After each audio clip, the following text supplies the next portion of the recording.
From podiums to playgrounds, Nike is one of the most recognized brands on the planet.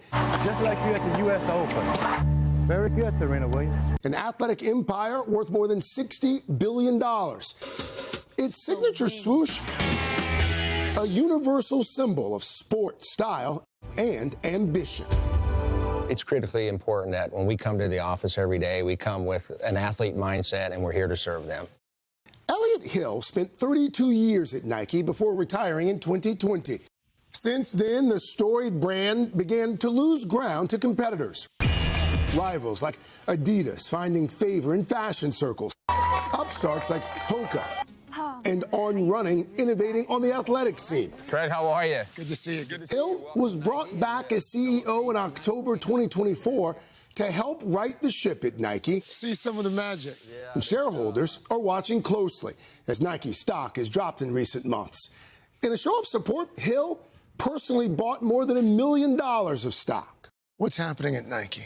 I think it's a reflection on where we are in this moment in time. We're in a cleanup mode and we're a reset mode. We're setting this business up for the next 40 years. How could a company like Nike, I mean, one of America's greatest brands, how could it seem to have lost its way?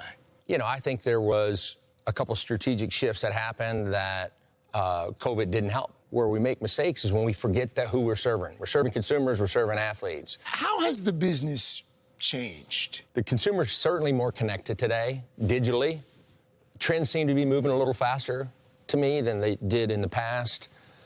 But the core of what we do does not change. This is called the Walk of Fame. Hill has reorganized Nike into groups, focusing on specific sports like baseball and soccer.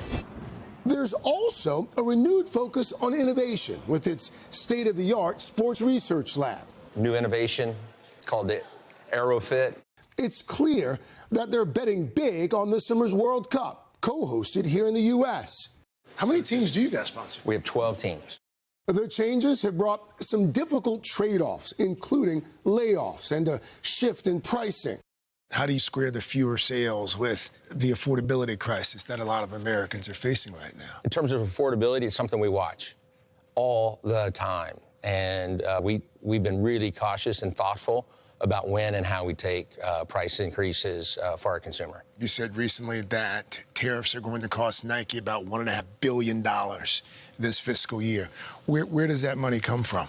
Well, you know, it went straight to the government, and we're now in the process of following the guidelines that the government shared, and we're waiting to see what happens in terms of return. But the $1.5 billion, was that, did it have to get straight off the bottom line? And, you know, we tried to cover some of that with price increases and some other things that we did with our partners on the wholesale side of the business, and then also from manufacturing. But it's tough to cover that all at one time. So some of it did have to get passed down to the consumer? Small.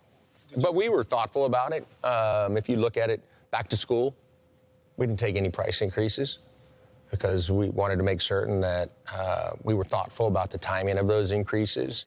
Here at Nike, Hill is part chief executive, part pitchman. Everybody good? And part cheerleader for the workforce of 78,000 employees. I read that when you started, you actually gave out your personal email address. Yeah. To all the employees. It was crazy how many emails I received and text messages. It was humbling, and I responded to every single one of them. You're getting choked up talking about this place. Well, it's you know, it's not a job. It's personal. Yeah, I get that sense from you.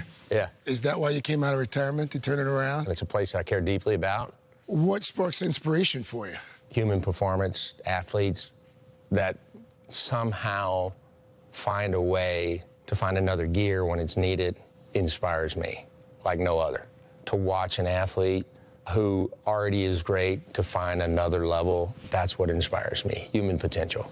I mean, listen, you know, he's been there for more than 3 decades now. Clearly loves the place, but he will be the first to tell you that it's not gonna happen overnight. Yeah. It's like turning around an aircraft carrier. So, but you know, it's interesting when you talk to him because he's one of these guys. He's been around the business so long.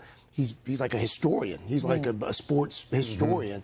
But the increased competition it's something that they really having to deal with. Good conversation. Was it cool to be on the Nike campus? Yeah. What's it like? Oh, it's next level. Really? I was telling you guys. All of the buildings are named after different athletes. Wing. Oh, yeah. You've got the Jordan building, you've got the LeBron building, you've got the Serena Williams building, you've got the Tiger building as well. And the people who work there, they drink the Kool-Aid. They're all wearing Nike. Oh, I was going to say. We're gonna have No high heels there. No, unless they have Nike high heels. Yeah. More in the third hour, including our rare tour inside Nike's Sport Research Lab, and you can actually watch the full sit-down interview with an NBC News subscription. So you can scan that QR code right there to download the app and subscribe. Hey, thanks for watching. And don't forget, you can catch the Today Show every morning on NBC or take Today when you're on the go. Just follow the Today podcast on Apple Podcasts, Spotify, or wherever you listen.